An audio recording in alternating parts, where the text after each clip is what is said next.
Wananui Akiwa. Greetings, Nau Mai, Haere Mai to the far Q.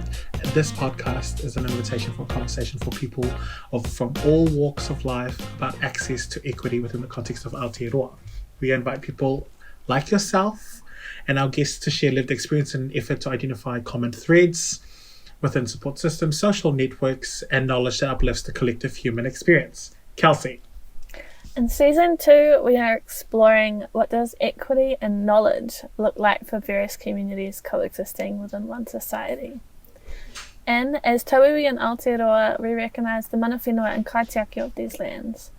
Maluseu and I have experienced most of our growth in the Waikato and want to honour Ngāti Haua, Ngāti Mahana and Ngāti Wairere. We are grateful for the connections our whakapapa weaves through for us to be able to connect and grow with community through the whāku kaupapa. Maluseu and I would also like to honour our queer ancestors who fought for our rights and visibility as equitable citizens of the world. Kia ora, I'm Kelsy and I use they them pronouns.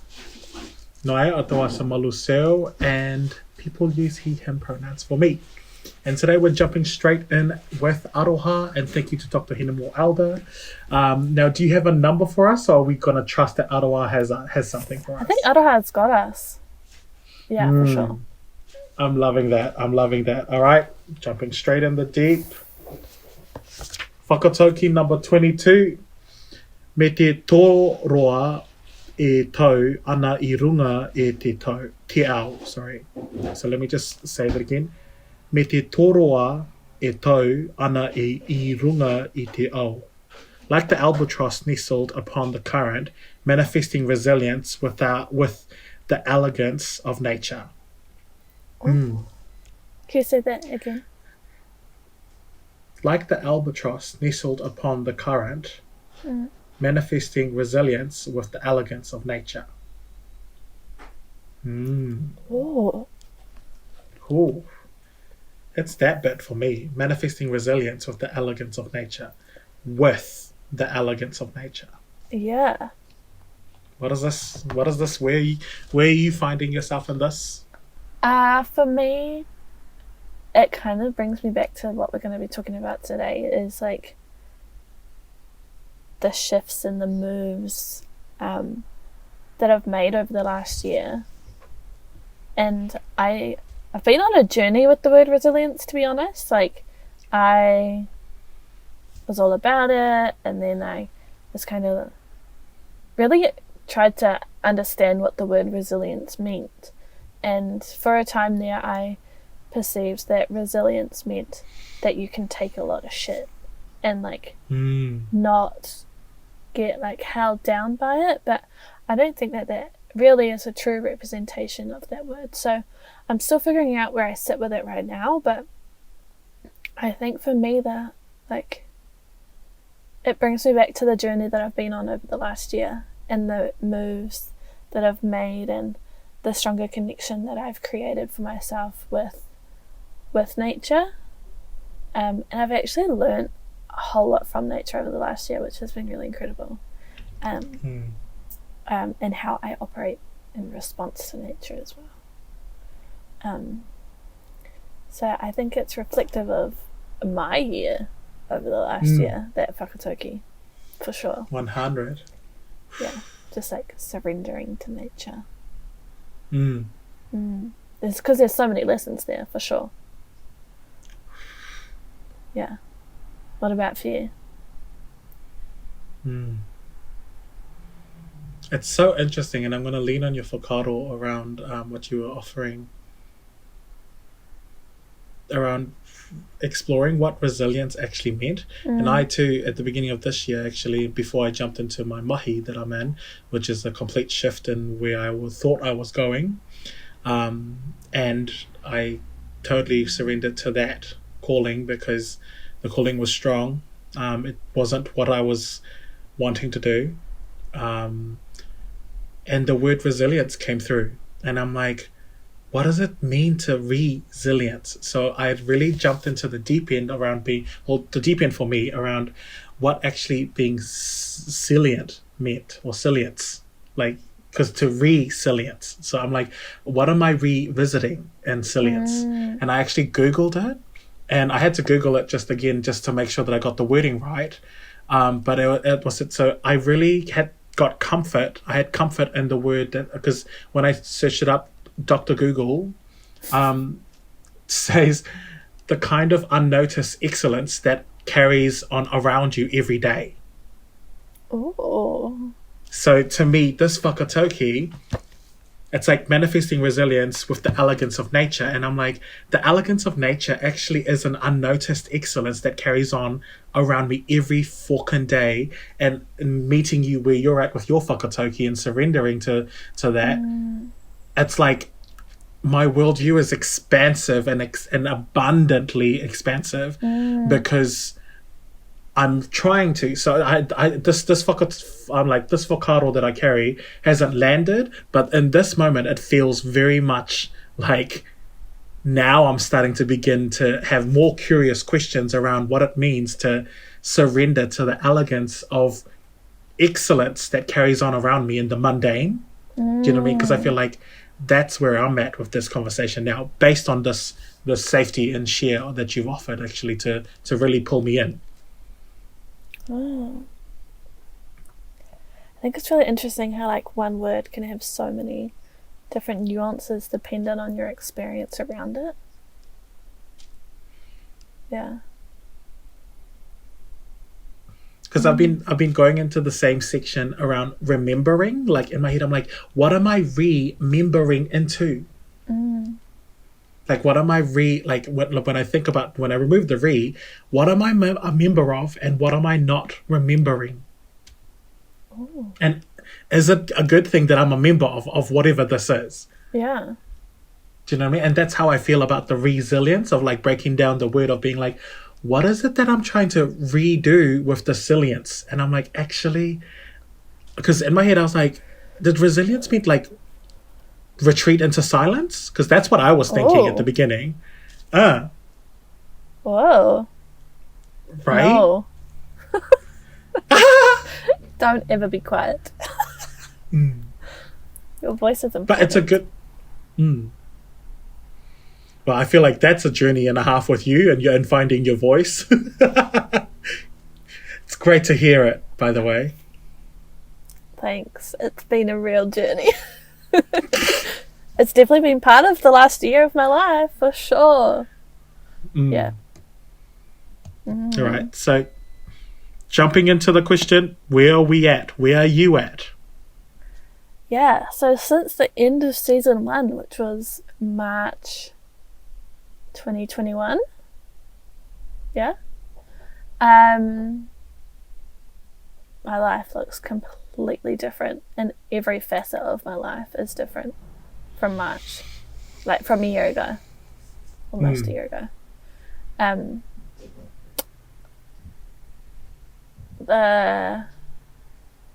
The biggest shift though has been my perspective of the world, for sure. And that came from like physical changes in my world, environmental changes in my world, financial changes in my world. All of these things, all of these other changes, all contributed to the mental shift that I have been working through over the last year. So some of those changes were, I think I maybe mentioned it at the end of season 1. I can't quite remember, but I kind of moved out of that expected, in quotes, life that I thought that I had to live. So, you know, I finished high school, I went and studied, and I got a job, and I was kind of like, actually, I don't have to do this. I don't have to have this prescriptive life. And I made the decision to leave full-time work at a really great organization that provided a lot of financial stability, even through a global pandemic. Like, I had really good job security with that. And I decided to leave in the middle of a pandemic. And I was like, ugh. this could be either the best thing that I've ever done in my life, or I'm making a huge mistake. Turned out it was the first one. Best thing I've ever done. To just kind of like surrender, complete surrender. I think surrender has probably been a big word for me over the last year, is not trying to take control of everything. So yeah, left full-time work, started working part-time for a local charity in the Waikato, working with young people, which is so good, and they're such amazing people.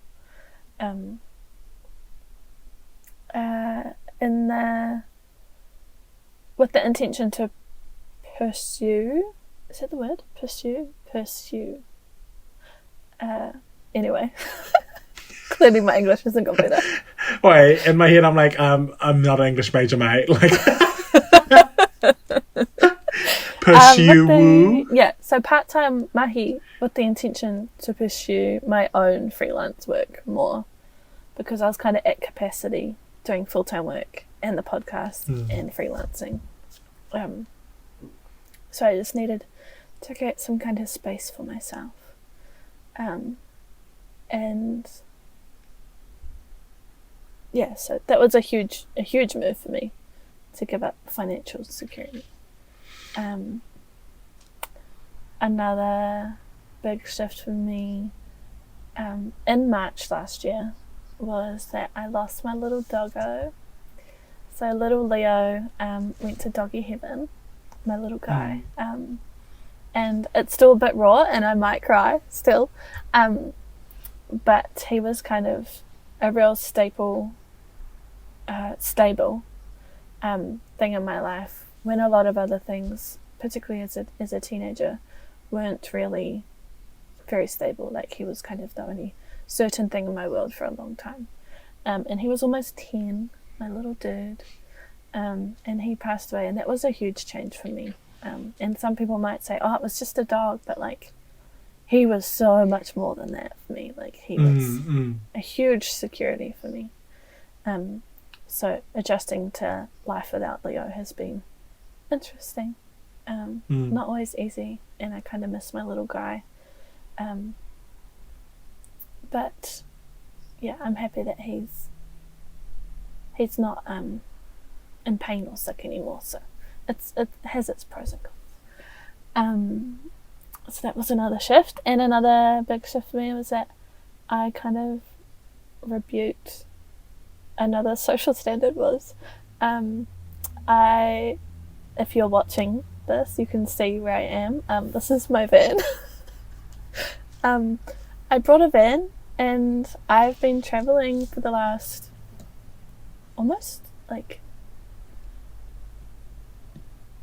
10 months maybe. Like, I moved out of my house, out of my flat in April, I think, of last year, and like jumped around friends and family's houses for a while, like while the lockdowns were happening, and then in October left the Waikato and have been travelling full time on my own ever since, which is kind of exciting and cool, thing I've always wanted to do, but never really felt like I had the confidence to do it. And that mental shift kind of came back and gave me the fuck it mentality, and I just did it. Yeah, and then like another like kind of superficial change was that I got dreads as well in April last year. So lots of changes around March and April in 2021 for me. And dreads was something that I've always wanted to have. I've always really liked them, and I felt that they kind of gave me, because I don't know a lot about my lineage, but I do know that I do whakapapa back to the Vikings, and I knew that this season of my life is definitely going to be a bit of a journey. So I kind of was, I wanted to kind of bring my whakapapa with me, even though I don't really know much about them. I wanted to bring them along with me, and this was a way that I thought that I could do it without really knowing much about them, and also understanding that, you know, dreads are definitely a journey. Like, it's a year on now and they're still like settling, and I thought that it could be a reference point of when I decided to choose myself first. Yeah. So yeah, dreads are a thing that I have now. If you're watching, you can see, but if you're listening, obviously you can't. And also, like, my hair was always something that people commented on. My long, straight, blonde hair was something that I always got comments on, and it was always very feminine comments. And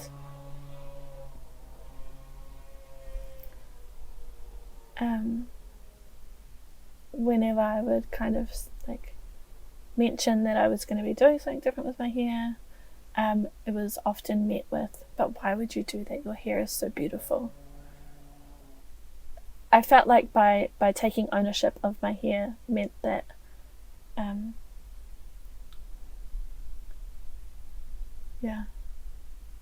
I just didn't want to give people that. Maybe that's not the thing.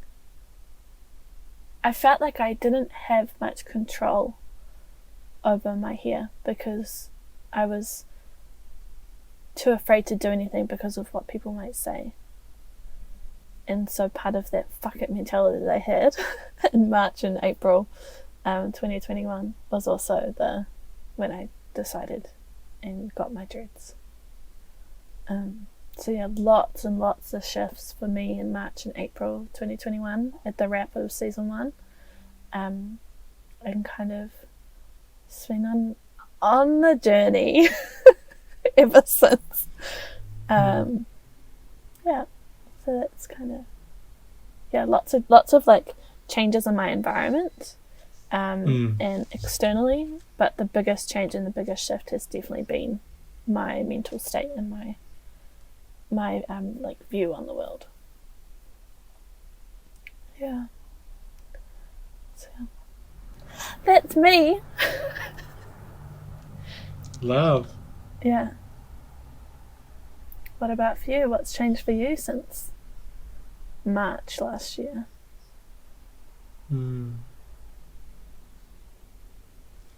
Very much similar to you. Everything has changed. And at the same time, there's a perceived familiarity in terms of returning back to work, which was something that I wasn't expecting, and at the same time I have been manifesting the job because all the things that I was complaining about, I actually now have an opportunity to have a whack at it and trial some fail and error version 1 and 2 around how I can actually better show up in my work and how I can create spaces and places for future people of Moana Nui a Kiwa to show up. So to me, it's, I guess to sum it up into three massive changes. The first, I feel the first massive shift that I've received in terms of a gift and in terms of receiving multiple gifts from our guest journeys as well as our wrap-up party, because I feel like our wrap-up party was just amazing. Like, it was one of those nights where I really felt all of the mauri and all of the essence in the room really shine, and just shine in a way that reflected to me that we had this really beautiful gift, and that was something that I was really proud of giving myself the permission and the time to actually weave in this community. And that it's priceless. Like, it's so priceless and so rewarding as people who were struggling and then found other people who were struggling in a similar space, but at the same time different, because their struggle wasn't perceived as something heavy, and it was cool to see different ways people balance their worldviews and their approaches. But so for me, the first gift that I would have to say was actually giving myself room to embody the whakaro. So the embodiment has been my journey in the last year around trying to wayfind how I embody all of these rich conversations and all of these rich intellectualized but also very simple and very very stripped down to being like heart. Bring the heart to the space, find the heart on the space, always seek the heart. So I feel like I've come to terms with the fact that, you know, I am a heart explorer. I wayfind and find the hearts in everything, and that's something that I've always had, and it was good to remember that part and to embrace and embody that part of me that loves love and love, and not in its glory and manifested way, but love in all the darkest pits of my shame and guilt and trauma, and even love in some really unknown spaces that I would usually be like fearful of and wouldn't even jump into the space, yet love already exists. So I feel like that's been really a really good place for me, was just finding various different ways where I could embody the rich experiences and lessons that all our guests gifted us. And that has allowed me to listen more to myself and also to listen to others in a way that didn't benefit me, you know. And I feel like that was something that I had to really check myself on, because I do like to be listened and I do like to be heard, but I feel like I was listening in a way that was benefiting what I had to say next and what I could offer next. And I'm like, oh, like we know, you know, we know the saying, like, listen to understand as opposed to reply. And I had a lived experience of that, which I was not allowing myself to see for so long. Yeah. To a point where I was checked heavily, because I got to be in proximity to people who actually learned, who knew how to listen and knew how to walk in silence with listening and to build meaningful relationships and listening. And I'm like, oh, that's what I was being introduced to in terms of a whakaro from all of our 20 guests, but then to have an embodiment and an embracing of that embodiment, which gifted me my second shift, which was actually knowing what my superpower was, and knowing and understanding what my superpower is. And my superpower is definitely love and hanisi for me. So for me, hanisi in my language, that's what love is. And then also to extend on hanisi is to really look into the gift. So a gift in my language is called te whakanisi.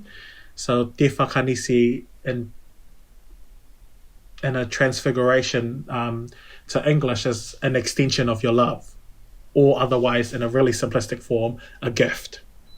So a gift is actually an extension of your love. And I'm like, okay, if my superpower is love, how do I extend it? Through giving people my love. You know, and that's been a really healing journey. It's been really challenging. It was hard to face some uncomfortable truths about my embodiment and how I actually showed myself love, and how I allowed myself to be addicted to the certain loves I was attached to. And it's cool. Like, I think it's the most beautiful thing to have an embodiment, because we've listened to all of the 20 guests, and to now really step into my power, which is everybody has it. And for me, I like to remind people of that. I feel like that's mainly most of my power. My power is not really something that I own. It's something that I share, but more so something that I remind people of, because if it's mine, it's yours, and in that fashion. So I'm really super blessed that that's Like I might call it a purpose for this season and for right now in this moment. It feels like something that I would happily die for, is that I become a reminder and a radical reminder of people's love, and especially in the shadows and especially in the dark. And then my third shift would most likely, it is actually how much my inner sanctuary has been.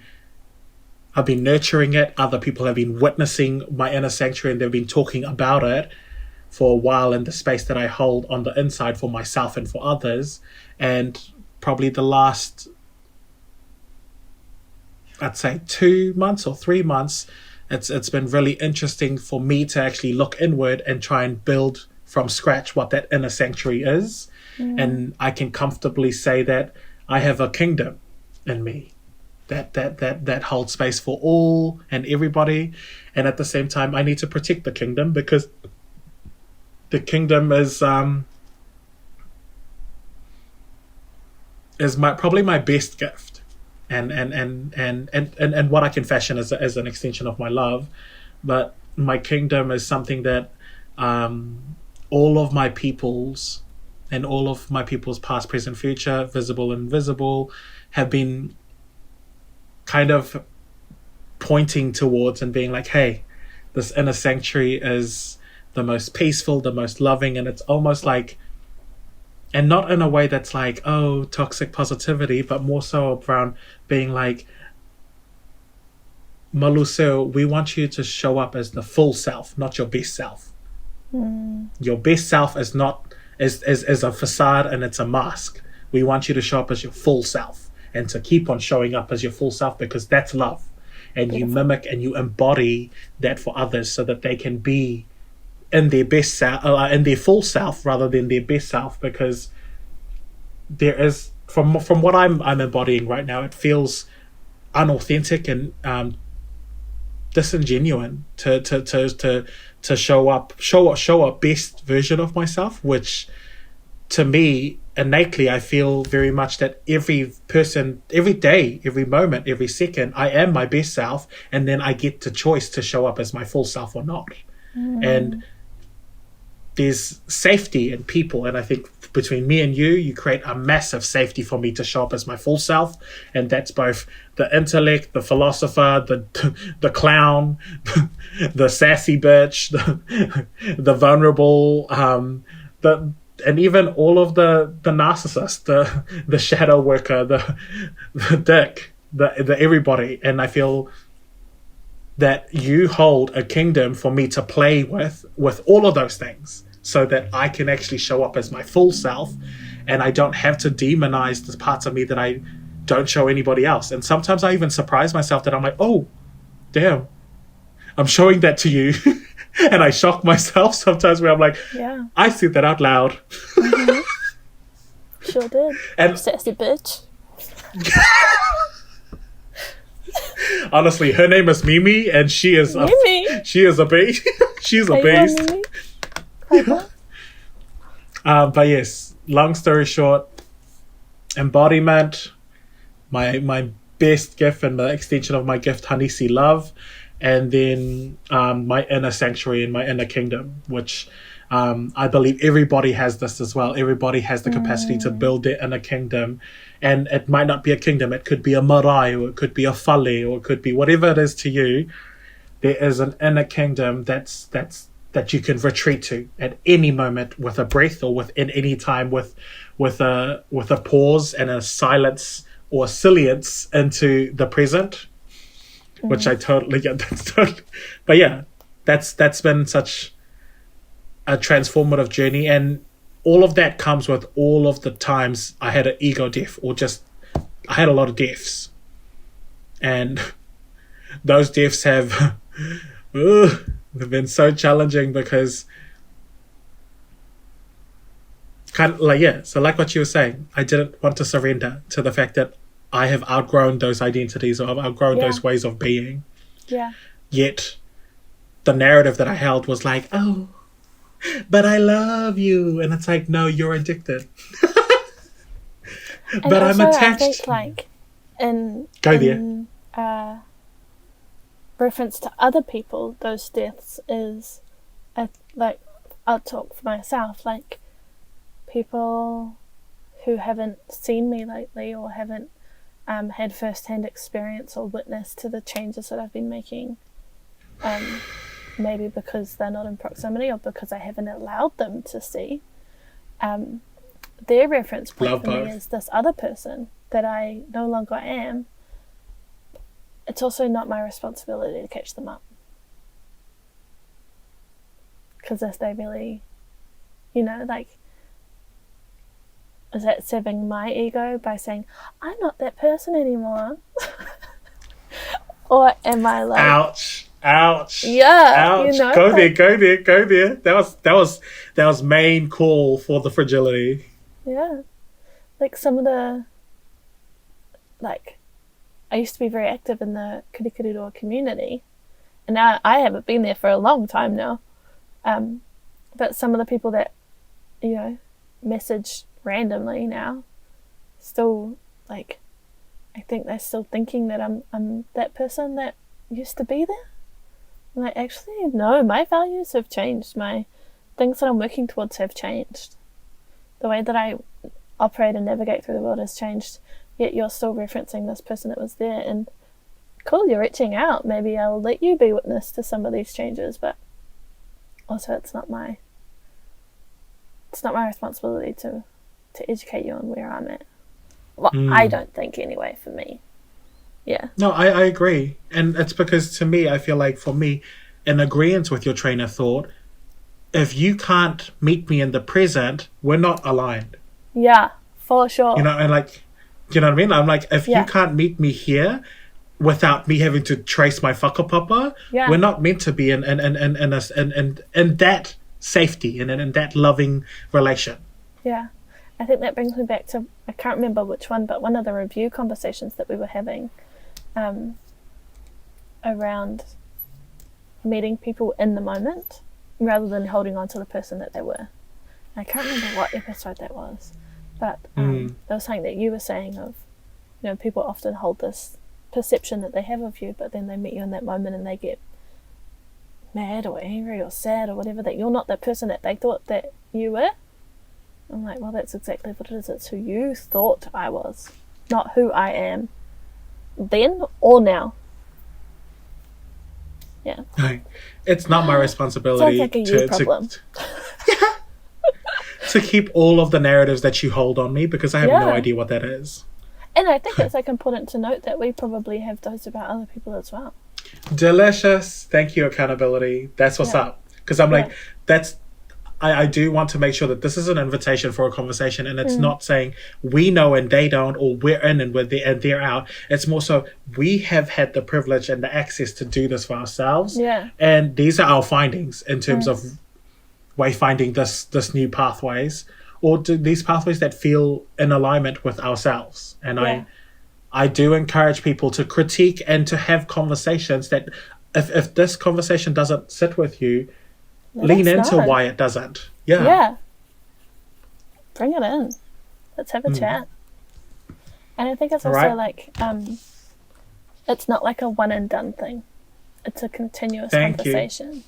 Maluseu and I have known each other for a long time now, and we have pretty intense conversations all the time, but just because we've had it once and then we don't like close that and never open it again. It's a continuous thing because we learn new things. Our beliefs change, our values change, we change as people. So it's a continuous conversation. 100%. And it actually adds. No, well, it adds to the richness of the conversation when we bring in new reference points, or when we bring in perspectives that aren't necessarily available or accessible to us at that moment. So for sure. Obviously, we need to revisit. So we're going to revisit this whakatauki and see where this is sitting for you. Me te toroa e tau ana I runga I te ao. Like the albatross nestled upon the current, manifesting resilience with the elegance of nature. Yeah, it definitely aligns with the journey that I've been on over the last year. And if I was to bring it back into the conversation that we were just having around us growing as people, the ngahere, the forest is always changing.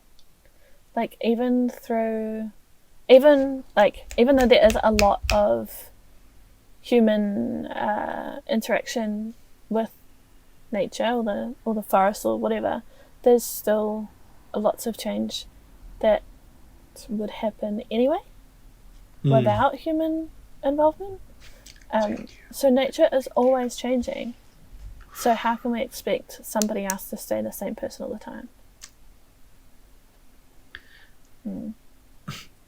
I love it when you reflect to me exactly what I feel innately in my kingdoms. Yeah, I do. Because we're the same person. It's either that or we've just been swimming in the same narcissistic pool. Yeah, that's probably that one. Same thing. We're just the same narcissist. Yeah. And I'm okay with that. Yeah, me too. I'm fine. To a T. What about for you? What did it bring up for you on the other end?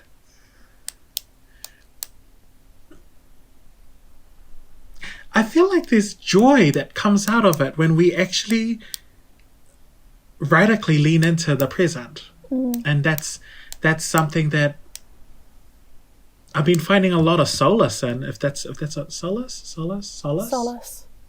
Yeah, solace in. Yeah. And purely because I don't feel like I need to justify or validate my feelings in the present of being like, to who? It to is what it yourself is. Or to other people? To anyone? Mostly to myself, because I feel like even that whakaro is kind of gone, where it's like, before I used to be like, oh, I have this thinking and then have this feeling, and then I'm like, oh, I shouldn't say that, I shouldn't feel that, and I'm like, bitch, you felt it. Like, admit it, let it go. Yeah, let it go. Come through, I see you, bye. Yeah. I literally, you know when I say go there, literally I'm like, you better go. Whatever whakaro it is, I'm like, great, I acknowledge you, thank you, go now. Yeah. You can go. Being a vessel, letting it come, viewing it and letting it go, rather than holding on to every tiny little thought thinking it's the truth. That's a whole complex, the truth. Like, the truth complex, oh my god, I feel like that's a thing, right? That's a for thing. For sure. The truth complex. I had that today after a conversation I was having. I was like having this influx of like, what could I have done differently? How could I have done this differently? Like, I'm just the worst person in the world. All these like different things that were just like bombarding me after this conversation that I had this morning. And I just like sat in it and just like listened to them and then let them go, because I was like, this is not the truth. This is not the truth. This is the conditioning at its fucking finest. I was like, that is not true. I know that I tried. I know that I did this. I know these are all my pieces of evidence that tell me that I'm not a bad person. Why am I listening to this? Yeah. So I it was probably the first time that I've done that, like, in time, like, in true time. Live. Where I was like, live. You're done. See, now you understand. I'm like this. Look, I'm processing this live. Now you get it, okay? Now. Yeah. In true time. In true time. When I was like processing it live, and I was like, no, I'm not a bad person. This is just like my conditioned thoughts of like, when these kind of conversations happen, it's always my fault. It's not always true. Yeah. But anyway. Yes.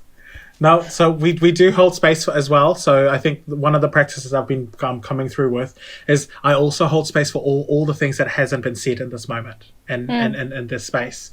Because I'm very much live. Yeah. And also I feel like a lot of the known is actually quite, to me anyways, and leading on to Edward Said's cultural model, a lot of the knowing is actually only 10% of the iceberg. Ooh. And 90% is actually all the things that are not being said. And I actually lean into this and being like, yeah, there's a lot of things that we don't actually see and hear and feel and say. And it's because we have this perceived knowing.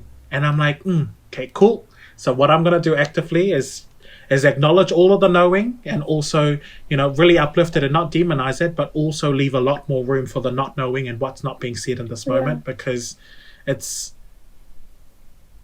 been really healing for me to actually acknowledge that, some things I couldn't even articulate. Some things I don't have the words to bridge into this realm at the moment. So I want to hold space for that and not really be like, oh, guys, I'm in the knowing. Look at me, I know. I'm like, fuck, bitch, simmer down. Simmer down. Shit down, bitch. I remember Kate. It's like that's Kate for me. Yeah. But yes, please do listen up. We've got our second episode coming through where we'll be talking about our program, the Mai Whākau, as well as our season 1 review. Whoop, whoop.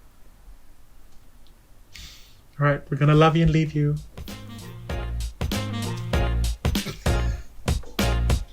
Bye. Ka kite. Bye.